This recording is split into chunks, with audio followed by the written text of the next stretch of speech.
Yesterday courier private limited domestic international cargo உங்கள் இல்லம் தேடி வந்து கொரியர் புக்கிங் டெலிவரி செய்து தரப்படும். 16 சட்டமன்ற தொகுதியில் உள்ள நிலையில் மொத்தம் 3718 போலிங் ஸ்டேஷன்ஸ், அதாவது 3718 வாக்குச்சாவடி மையங்கள். இந்த வாக்குச்சாவடி மையங்கள் உத்தேசமாக இந்த 16 தொகுதிக்கும் 1372 வாக்குச்சாவடிகள் கண்டறியப்பட்டு அது 1200க்கு மேலே இருக்கின்ற அதை உணர்ந்து பிரித்திருக்கின்றார்கள். இப்போ நாங்கள் என்ன சொன்னோம்னா, நீங்கள் வந்து பிரிங்க, சிரமம் இருக்கிறத பற்றி பிரிக்கிறதுல எங்களுக்கு மாறுபட்ட கருத்து இல்லை. ஆனால் நீங்கள் வந்து அதே மையத்தில் போடுங்க, வேற எங்கே தூக்கி போய் 2 கிலோமீட்டரு, அதாவது அப்பா ஒரு சென்டர்லேயும், பையன் ஒரு சென்டர்லேயும், மனைவி ஒரு சென்டர்லேயும், கணவர் ஒரு சென்டர்லேயும், அப்புறம் வந்து இந்த மாதிரி வந்து பிரிக்க வேணாம். தயவுசெய்து குடும்பத்தை பிரிக்கிற வேலையை தயவுசெய்து எலெக்ஷன் கமிஷன் பண்ணாதீங்க. நீங்கள் வந்து அதை வந்து மைக்ரோ லெவலில் ஒரு 1200 வாக்காளர்கள் இருக்கின்றான்னு சொன்னால் அதை பிரிப்பதன் மூலம் அது இடத்துல சாத்தியக்கூறு இருக்கா, அந்த இடத்துல சாத்தியக்கூறு இருந்தால் அதே இடத்துல வந்து பண்ணிடுங்க. ஏன்னா சில அந்த வாக்குச்சாவடிகள் வந்து இப்போ காமன் இருக்கும், பொது ஆண் பெண் 2 பேருமே வந்து வாக்களிக்கலாம். அதில் வந்து பெண் வாக்காளர்கள் வந்து பார்த்தீங்கன்னா ஒரு 500 பேர் தான் இருப்பாங்க. சரி, பெண் வாக்காளர் தூக்கி அதே சென்டரில் போடலாம். ஆனால் அதை விட்டுட்டு ஒரு 2 கிலோமீட்டர் 3 கிலோமீட்டர் போடாதீங்க. இன்னொரு கருத்து தான் சொன்னேன், இந்த பட்டியல் எங்களுக்கு கொடுக்கல. என்ன பட்டியல்னா, நீங்கள் வந்து கிட்டத்தட்ட 1372 வாக்குச்சாவடி வந்து பிரிச்சிருக்கிறீங்க. அதை பிரிக்கப்பட்டதை ஒரு சென்டரில் இருந்து எவ்வளோ டிஸ்டன்ஸு, 100 மீட்டர் வருதா, 200 மீட்டர் வருதா, இல்லை 1 கிலோமீட்டர் வருதா, 2 கிலோமீட்டர் வருதா, அந்த பர்டிகுலர்ஸ் எங்ககிட்ட கிடையாது, நீங்கள் கொடுத்த தகவல் கிடையாது. அதனால் அடுத்த கூட்டத்தில் நீங்கள் வந்து அந்த ஒரு தகவலை நீங்கள் வந்து கொடுக்கணும். கொடுக்கறத வச்சு தான் நாங்கள் வந்து அதை வந்து எங்களுடைய கருத்தை நாங்கள் வந்து அதன் அடிப்படையில் நாங்கள் வந்து ஆமோதிக்க முடியும். இல்லைன்னா நாங்கள் வந்து இந்த கருத்தை இப்போதைக்கு பார்த்தீங்கன்னா அது வந்து ஏற்றுக்கொள்ள முடியாத ஒரு சூழ்நிலை. காரணம்னா அந்த தகவல் இல்லை, அதனால் தரேன்னு சொல்லியிருக்காங்க. அது ஒன்று. ரெண்டாவது, இப்போ கழகத்தின் சார்பில் ரேண்டமாக ஒரு தொகுதிக்கு வந்து 10 பூத் எடுத்தோம். இப்போ சென்னையில் பார்த்தீங்கன்னா 16 தொகுதிக்கும் ஒரு தொகுதிக்கும் 10 பூத் எடுத்தோம். ஒரு அதிர்ச்சி விட்டும், அதே நேரத்தில் வந்து பெரிய அளவுக்கு வந்து ஒரு வேதனைப்படக்கூடிய கவலைப்படக்கூடிய விஷயமா தான் இந்த எலெக்ஷன் கமிஷனுடைய அந்த வேலையே இருக்குது. உதாரணத்துக்கு இப்போ 2 தொகுதி சென்னையில் 16 தொகுதி எடுத்தாங்க. அது இப்போ ஒரு மாவட்ட பாலகங்கா எழும்பூர் எடுத்திருக்காரு, அதே போல் துறைமுகம் எடுத்திருக்காரு.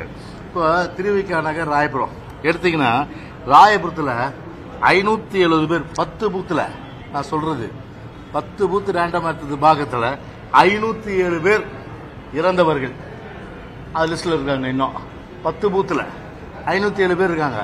அப்போ மொத்தம் 181 பூத்துக்கு வருது.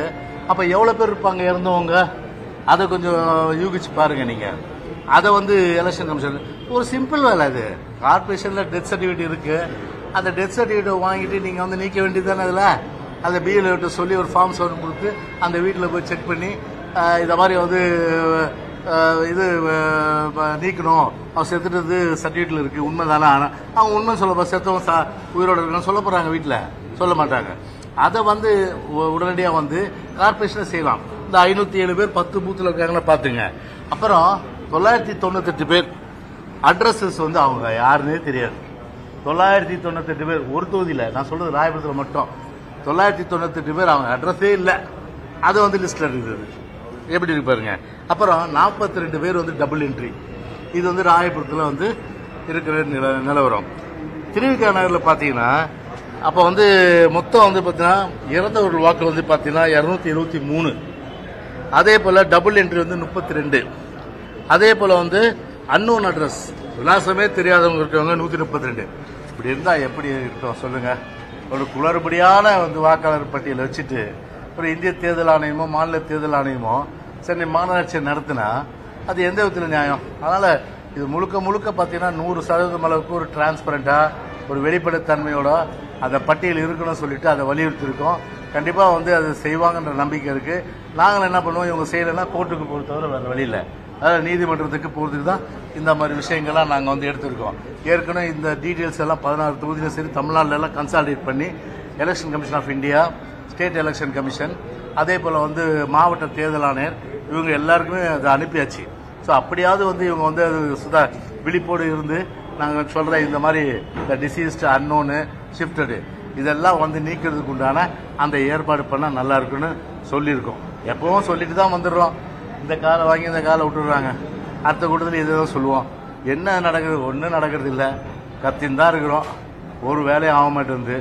அதனால் இனிமேலாவது கத்துறதாவது central election commission, state election commission, அதே போல் மாநகராட்சி இதுக்கு காதில் நல்லா கேட்டு உடனடியாக வந்து இந்த 2 தொகுதியில் இருக்க மாதிரி எல்லா தொகுதியிலும் இருக்குது. அதை வந்து நீக்கி ஒரு ஃப்ரீ அண்ட் ஃபேர் ஒரு டிரான்ஸ்பரண்ட் லிஸ்ட் அதை வந்து வாக்காளர் பட்டியல் தயாரித்து பொதுமக்களுக்கு வெளியிட வேண்டும் என்று தான் கேட்டிருக்கோம்.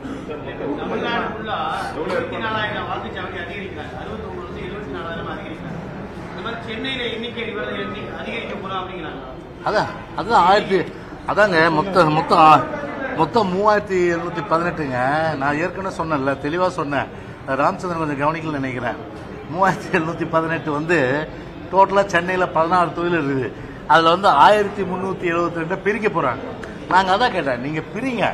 ஆனால் பிரித்து கணவன் ஒரு இடத்துல, மனைவி ஒரு இடத்துல, தந்தை ஒரு இடத்துல, அப்புறம் தாய் ஒரு இடத்துல, மகன் ஒரு இடத்துல, இப்படியெல்லாம் வந்து வாக்குச்சாவடி மையங்களை பிரித்து குடும்பத்தை பிரிக்கிற வேலையை தயவுசெய்து விட்டுருங்க.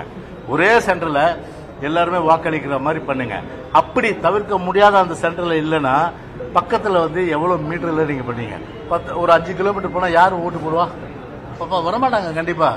ஸோ அதெல்லாம் நீங்கள் வந்து மைக்ரோ அளவில் வந்து அது ஆராய்ந்து அறிந்து அதன் அடிப்படையில் நீங்கள் அடுத்த மீட்டிங்க்கு அந்த பட்டியலை சமர்ப்பிக்கணும்னு சொல்லியிருக்கோம்.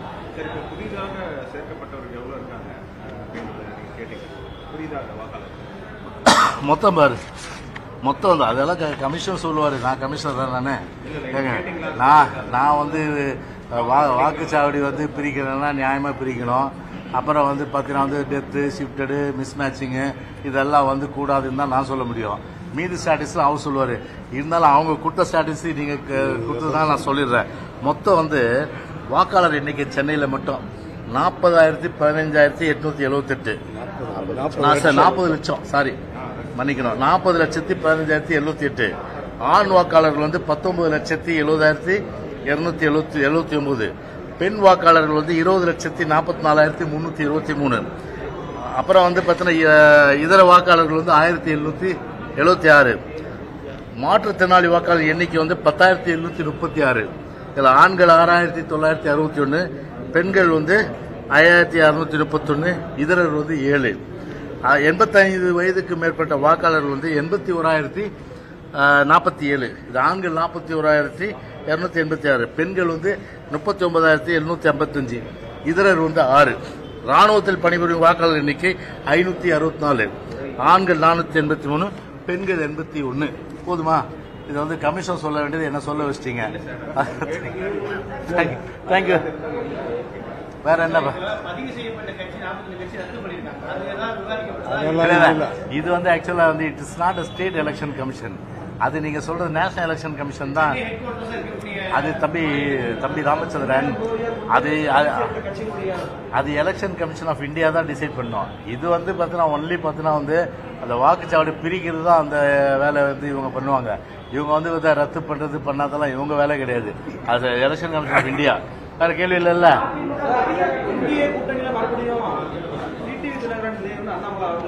எல்லாத்துக்கும் பொதுச் செயலாளர் தெளிவா சொல்லிட்டாரு. போதும். ஓகே.